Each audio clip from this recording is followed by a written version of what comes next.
नमस्कार, मैं भोला यादव आज आपको क्वांटम संख्या यानी क्वांटम सिद्धांत बताने जा रहा हूं। बच्चे, ये जानिए क्वांटम सिद्धांत या क्वांटम संख्या है क्या? किसी भी परमाणु में उपस्थित इलेक्ट्रॉन की स्थिति पूरा परिचय ज्ञात करने का एक माध्यम है। इसके माध्यम से हम किसी भी परमाणु के किसी भी नंबर के इलेक्ट्रॉन को बता सकते हैं कि वह परमाणु के किस कोश में है, किस कक्षक में है, किस स्थिति में है। उसका पूरा परिचय जो है हम क्वांटम नंबर के माध्यम से देते हैं। और इसको जानने के लिए हमें 4 पार्ट्स जानना होता है: मुख्य क्वांटम संख्या, द्विगांशी क्वांटम, चुंबकीय क्वांटम संख्या और चक्रण क्वांटम संख्या। तो यह जो है इलेक्ट्रॉन का पूरा परिचय, जैसे किसी व्यक्ति का परिचय हमें जब जानना होता है तो हम उस व्यक्ति से पूछते हैं कि आप कहाँ के रहने वाले हैं, तो वो स्टेट बताता है। स्टेट तो कहता है कि यूपी, मतलब उत्तर प्रदेश का रहने वाला हूँ। तो फिर किस जिले के हैं, तो डिस्ट्रिक्ट, तो कहता है कि मैं बलिया का रहने वाला हूँ।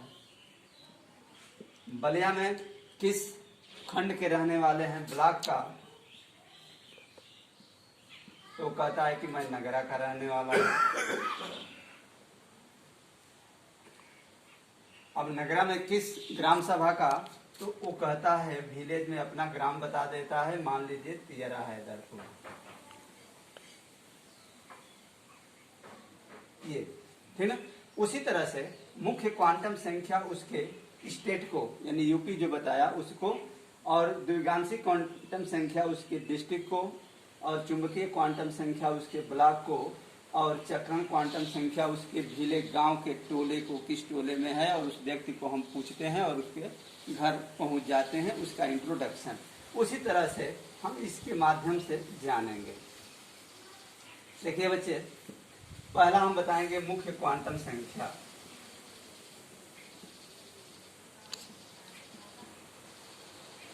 स्मॉल n से प्रदर्शित करते हैं और यह किसी भी परमाणु की कोश को बताता है। आप जानते हैं कोश, कोश का मतलब होता है के, यल, यम, और यन को प्रदर्शित कौन करता है, मुख्य क्वांटम संख्या। यानी इसके माध्यम से हम ये जान जाते हैं कि वह परमाणु का इलेक्ट्रॉन किस कोश में है, इसके माध्यम से मुख्य क्वांटम संख्या से। इसको अंक में दर्शा देते हैं। एक मतलब होता है के कोश, 2 का मतलब यल कोश, 3 का मतलब यम कोश, और 4 का मतलब यन कोश। इसके बाद से दूसरा जो है हमारा द्विगांशी क्वांटम संख्या है।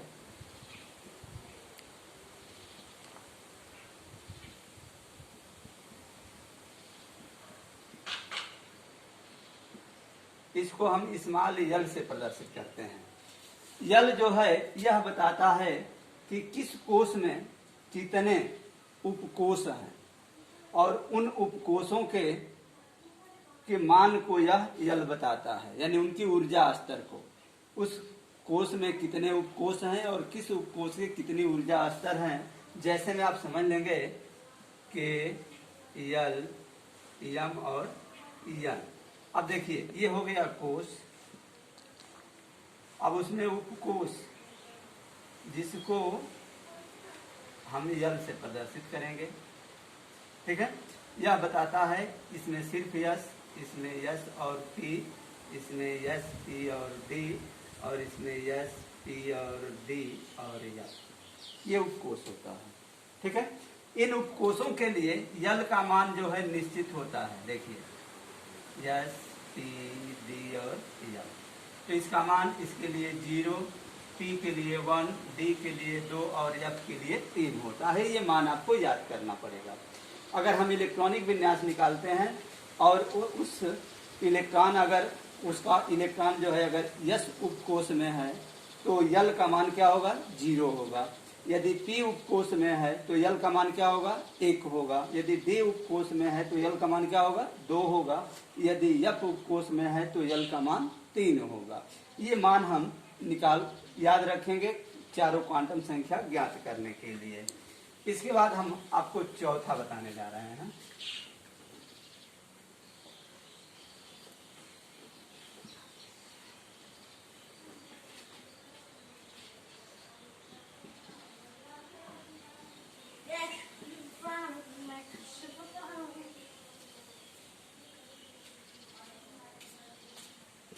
चुंबकीय क्वांटम संख्या, चुंबकीय क्वांटम संख्या को हम स्मॉल m से प्रदर्शित करते हैं और यह इसका मान जो होता है वह द्विगांशिक क्वांटम संख्या यानी उपकोष के मान पर निर्भर करता है और यह जो है उसके मान को प्रदर्शित करता है। जैसे देखिए यस, पी, डी और यफ। यस में एक कक्षक होता है, पी में 3 होता है,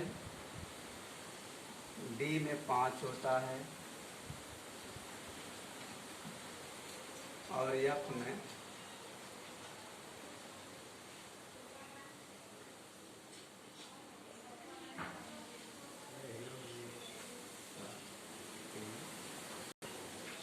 यम का मान जो होता है ये देखेंगे, इसका मान 0, इसका मान 1, 0, 1, -2, -1, 0, 1, 2, -3, -2, -1, 0, 1, 2, 3 ये मान होता है और इस मान को हमें याद रखना होता है, ठीक ना, कि यस उपकोष में एक कक्षक होता है, इसको हम इंग्लिश में ऑर्बिट कहते हैं। एक, इसमें 3, इसमें 5 और इसमें 7 ऑर्बिट होते हैं। तो यह बताता है अगर हमारा इलेक्ट्रॉन, अंतिम इलेक्ट्रॉन अगर यस में जाता है तो यल का मान भी 0 हमने बताया है और यम का मान भी क्या होगा, 0 होगा। यदि पी में जाता है और एक इलेक्ट्रॉन है तो इसका मान -1 होगा। इसमें भरेगा पहले में तो -1, दूसरे में भरेगा तो 0 और तीसरे में भरेगा तो 1। इसके बाद जब फिर इसमें जब चौथा इलेक्ट्रॉन आएगा तो इसका मान फिर माइनस, पांचवें का 0, छठवें का, क्योंकि पी में 6 इलेक्ट्रॉन होता है इसको प्रदर्शित। डी में अगर इसमें जाता है तो उसका मान -2, इसमें जाता है तो -1, इसमें जाएगा 0, फिर 1, 2, इसी तरह से इसमें, ठीक है। इसके बाद से हम आपको बता रहे हैं चक्रण क्वांटम संख्या। अब एक चीज देखेंगे, चक्रण क्वांटम संख्या जो है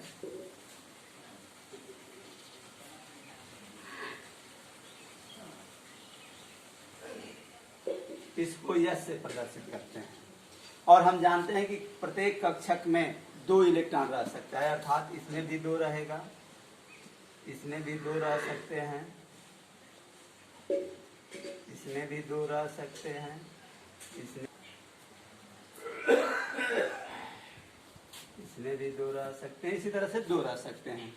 जब इलेक्ट्रॉन एक होगा और उसकी तीर का निशान जब ऊपर यानी क्लॉकवाइज होगा तो उसका मान धनात्मक होगा यानी +1/2 और जब वह इलेक्ट्रॉन नीचे की तरफ होगा तो उसका मान -1/2। यही मान आपको यस के लिए याद रखना है, कब धनात्मक होगा और कब ऋणात्मक होगा, ठीक है।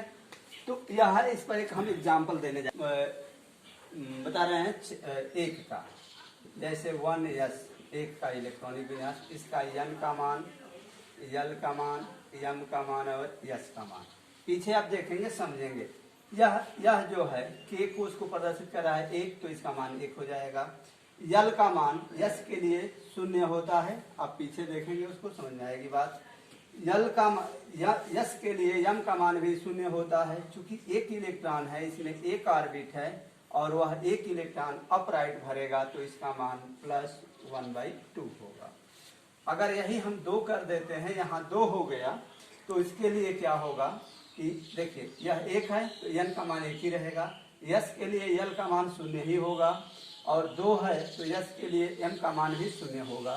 लेकिन दूसरा इलेक्ट्रॉन, चूंकि इसमें इलेक्ट्रॉन कितना है 2, तो एक इलेक्ट्रॉन अप की तरफ भरा और दूसरा नीचे की तरफ भरेगा और इसका मान तब क्या हो जाएगा -1/2। उसी तरह से हम 5 पर दिखाएंगे। अब हम पी ऑर्बिट देखेंगे। पी में 3 ऑर्बिट होते हैं तो पहला इलेक्ट्रॉन इसमें भरेगा।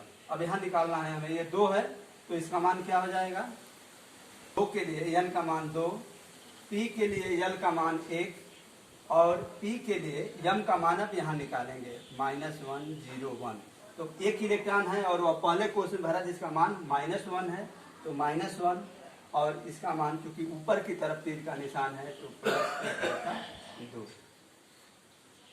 ठीक है, आपको अगले फिर बताएंगे।